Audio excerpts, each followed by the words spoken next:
Presentamos a continuación el tema «Cómo se debe actuar ante una agresión al personal de la salud en tiempos normales y en tiempo de coronavirus».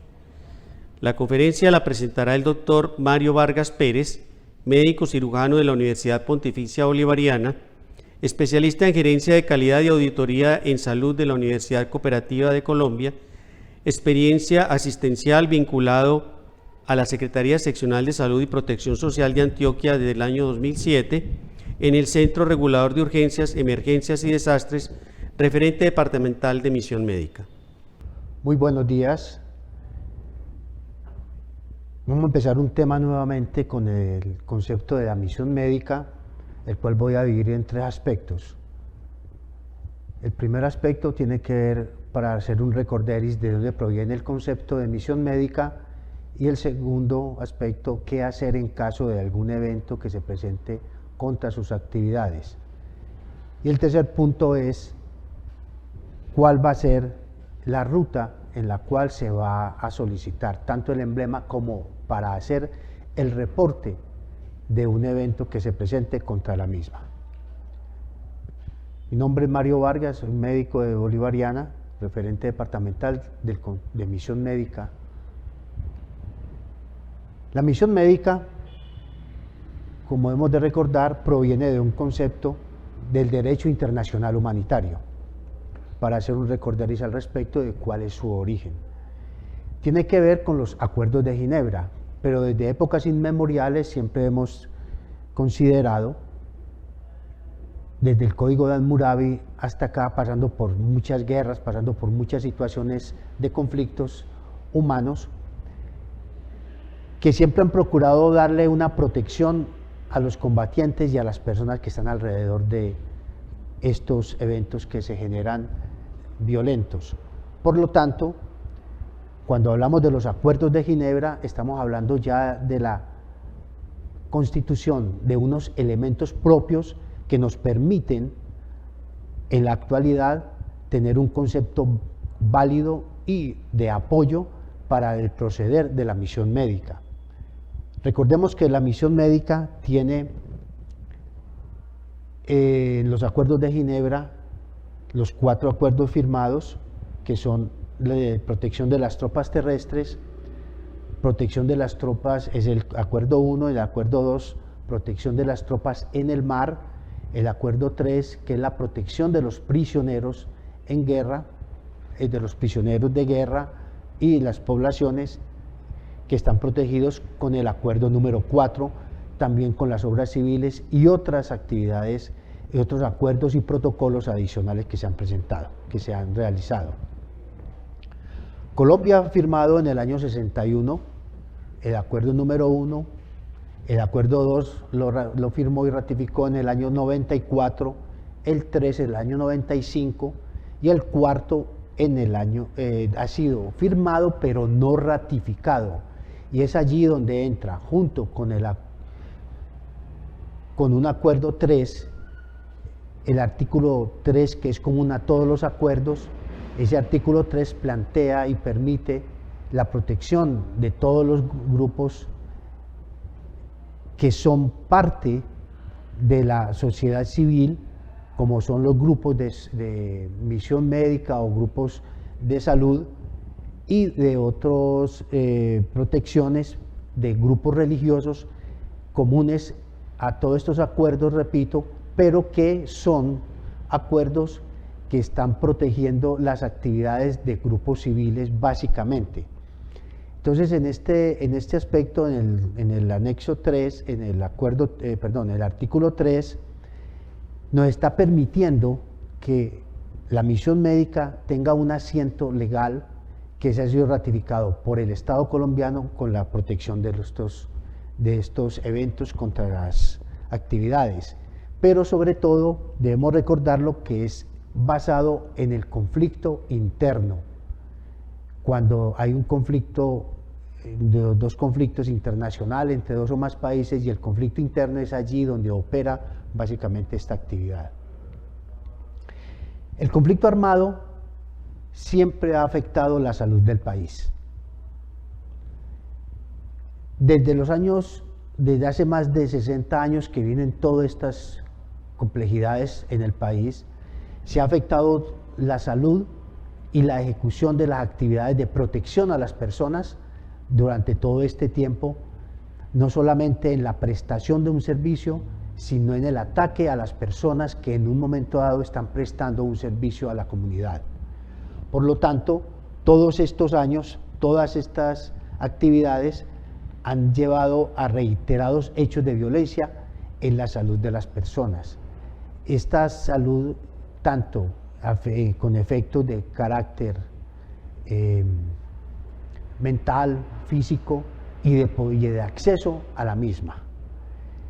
Vemos entonces que durante todos estos años, todo este cuadro que nos lo reporta el Registro Único de Víctimas, ¿sí?, a septiembre del presente año, ha afectado a mucho personal de salud, en el caso concreto con homicidios en 566 personas, 565 y 480 amenazadas, 97 de ellas con desplazamiento forzado, 444 secuestradas, y de todas estas lesiones físicas reportadas, que hay que tener en cuenta un detalle muy importante, han sido reportadas solamente 59. Por lo tanto, durante todo este periodo de tiempo, vemos que nosotros hemos estado inicialmente con una desprotección, ahora hay unos efectos ya muy claros sobre la salud en general de toda una población. Reitero, por falta de atención, por los efectos psicológicos que allí se generan y por los daños físicos sobre la infraestructura, tanto desde el punto de vista hospitalario, daño a la infraestructura hospitalaria, como también un daño a los vehículos de transporte que allí se utilizan para las personas. Los actores armados han sido responsables de cientos de ataques con afección a 1.885 personas en promedio, siendo Antioquia, Nariño, Caquetá, Arauca y norte de Santander los lugares más afectados con este fenómeno. Vemos entonces que desde el año 58 hasta el presente, 2020, siendo los años 2002 y 2020 los que más ataques ha sufrido la misión médica, en el 2002 con 259 ataques y en el 2020 con 242, los años donde más se han presentado problemas para poder ejecutar las actividades que tiene concebida la misión médica. Considerémoslo, la atención tanto en brigadas como las atenciones a nivel de los hospitales, muchos de estos propiciados en la actualidad por personas que son ajenas a grupos armados, aunque hay una mezcla de ambos, pero principalmente por personal civil. Por lo tanto, ¿qué debemos hacer en caso dado de que se presente un incidente o una infracción? Primero que todo, debemos tener que debe haber conocimiento y aplicación de los principios éticos y las garantías de protección a la misión médica, que es el principal factor que se constituye de seguridad para el ejercicio profesional. Cuando conozcamos todos estos elementos, estamos ya sabiendo cómo actuar frente a una situación concreta. Asegurar que haya una mínima información que pueda determinar la vulnerabilidad y nivel de riesgo.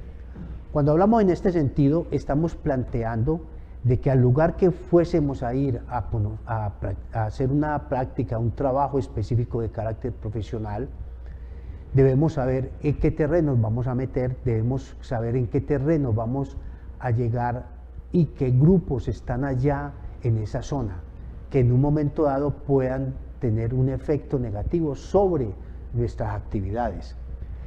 También debemos conocer el perfil socioeconómico, político y de seguridad del área, porque en muchas ocasiones hay grupos rivales en la misma área y esta actividad puede afectar el llegar a un lugar específico, porque el otro no va a permitir de que se lleve la salud o el efecto positivo sobre esa población. Entonces va a impedir de que haya un traslado de esa comisión hacia ese lugar. Debemos conocer también cuáles son las necesidades del área de influencia de la entidad. En este caso, conocer exactamente cuáles son las falencias, cuáles son los niveles y la capacidad de atención que tiene la institución en un momento dado, para conocer cuál es la ruta de evacuación de un paciente en un momento preciso para solventar sobre él ese recurso futuro y de más complejidad en su atención. Debemos también conocer los límites de nuestra actividad, es decir, hasta dónde podemos llegar, porque hay veces hay necesidad de hacer traslado de pacientes, no solamente desde el punto de vista terrestre, sino que también puede acudirse a una vía aérea, y conocer también qué requerimientos hay desde el punto de vista fisiopatológico si es susceptible del traslado de un paciente. También debemos saber qué sucede alrededor, es decir, nosotros siempre debemos tener presente el futuro de nuestra actividad personal y profesional, porque en un momento dado cualquier acción que nosotros podamos emprender en estas circunstancias puede afectarnos a futuro por el desconocimiento o porque esos grupos van a conseguir hacer una persecución permanente sobre nuestra actividad. También debemos buscar una información relevante en relación con los riesgos y las amenazas a la seguridad. No vamos a ir a un lugar donde vamos a tener un riesgo marcado, porque nosotros somos muy capaces de llegar allá y que no nos va a pasar nada. Ojalá fuese así, pero debemos siempre tener en cuenta el riesgo inherente que en un momento dado pueda generarse frente a nuestra actitud y frente a una posible consecuencia de esa actitud, que no es más que esa falta de prudencia nos puede llegar a tener un efecto negativo en nuestro futuro. Siempre adoptar unas medidas de precaución individual para disminuir la vulnerabilidad a la cual estamos siempre expuestos. Actuar con prudencia. Cuando actuamos con prudencia, estamos con la seguridad de que vamos a evitar futuros problemas. Siempre evitar de que exponernos a situaciones extremas. Si hay un combate, si hay una lucha interna entre dos grupos y demás, nosotros no debemos actuar, debemos retirarnos de ese lugar para evitar futuros problemas y consecuencias sobre la comisión que está trabajando o sobre el área, o en un barrio cualquiera que se esté actuando, se esté trabajando, ¿sí? Allí, si se conocen conflictos, por favor, al margen de ellos. Nosotros no tenemos sino que aplicar la imparcialidad básicamente sobre nuestra actitud, nuestra actividad. Y siempre que haya un conflicto, por favor, no emitir ningún concepto, ¿sí?, de las actividades que nosotros realizamos. Recordemos siempre que existe el del secreto profesional y que es un deber y un derecho mantenerlo. Recordemos que el secreto profesional solamente se puede revelar cuando un juez así lo solicite. Por lo demás, debemos tener siempre ese cuidado en emitir conceptos que pueden ir en contra nuestra. Siempre informar a nuestro superior inmediato, jerárquico, cuando ocurra algún evento contra la misión médica. Siempre acudir a las autoridades que haya de fiscalía o policía para denunciar los hechos. Es la mejor forma, la mejor manera de nosotros prevenir a futuro nuevas acciones. Si existe un riesgo extremo que es muy marcado, podemos acudir de inmediato a la Unidad Nacional de Protección. Esta Unidad Nacional de Protección va a hacer un estudio de nuestra seguridad o de la seguridad del área donde nosotros estamos y proferir un concepto sobre cuáles son las medidas a adoptar para prevenir un posible daño, un posible riesgo al respecto. Hay un problema muy grande en nuestro medio y tiene que ver con la falta de reportes. Es increíble que nosotros conozcamos por otras vías, por otras fuentes, tantos eventos y hechos que se están presentando, pero no estamos haciendo el debido reporte de esa situación como tal. Por lo tanto, es un grave riesgo el siempre mantener oculto esa información, porque no permitiría tanto a las autoridades civiles como de policía y militar, de orden público, actuar frente a una posibilidad, a una posible tragedia, una posibilidad de un alto riesgo que puede estar o puede ocurrir en un momento dado. Entonces, por favor, siempre, siempre reportar cualquier evento. Siempre también dentro de nuestro desempeño profesional, mantener el autocontrol, evitar el pánico. Cuando evitamos el pánico, estamos manteniendo una actitud coherente, productiva y sobre todo para evitar mayores riesgos y que no nos lleve a pensar en forma inadecuada esa situación, ¿sí? La mayoría de eventos están saliendo precisamente de estas condiciones, de que hay ausencia de miedo, como planteaba anteriormente. ¿Por qué razón? Porque creemos de que somos infalibles, que no nos ocurre absolutamente nada. Cuando existan actividades extramurales, debemos siempre tener una adecuada identificación de nuestros indumentaria, portar el chaleco de misión médica, que es un chaleco blanco, de fondo blanco, con la palabra misión médica, y es un chaleco que tiene también visos reflectivos, ¿ya? Cuando nosotros tengamos una debida identificación en cualquier momento, obviamente con un emblema autorizado por la Secretaría Seccional de Salud para el uso del mismo, debemos siempre mantener esa visibilidad en todo momento, sea de día o de noche, para saber de que allí hay un personal que está prestando un servicio a la comunidad, sea quien sea que vaya a la consulta. Puede ser personas del área o personas que no son del área, como son grupos de combatientes que están también en un momento dado enfermos, a los cuales también debemos prestarle nuestros servicios, ¿sí? Debemos mantener siempre una difusión permanente de lo que es el derecho internacional humanitario. Cuanto más la población conozca de esto, mejor protección tenemos de nuestras actividades como tal.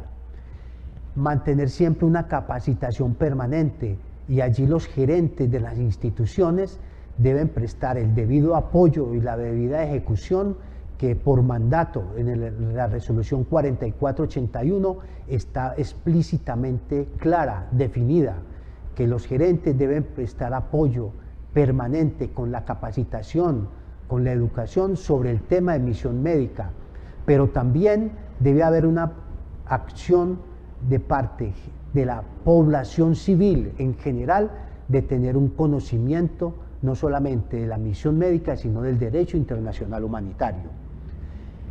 Las actividades que nosotros realicemos en todo campo, en todo momento, sobre todo cuando estamos en el campo, en una brigada de salud, deben ser diurnas. Nuestras actividades deben ir de 6 de la mañana a 6 de la tarde.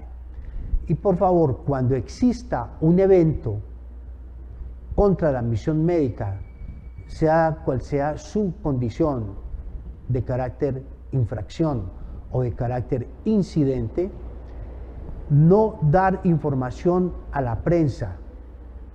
¿Sí? La única persona autorizada para dar información a la prensa acerca de un evento ocurrido es el secretario o secretaria seccional de salud. ¿Qué otras normas nos protegen?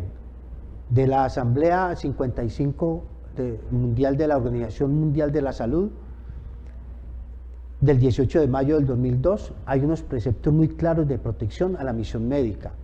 El decreto 138 del 2005, el 4912 del 2011, el 1225 del 2012 y el Código Penal en su artículo 143. Este es el formato en el cual se debe diligenciar cualquier evento que en un momento dado seamos víctima. Ya la clasificación de infracción e incidente se dará posteriormente, pero en este formato se debe dar esa información pertinente, ese reporte. Ustedes no hacen denuncia, hacen un reporte de una situación que se haya presentado como tal.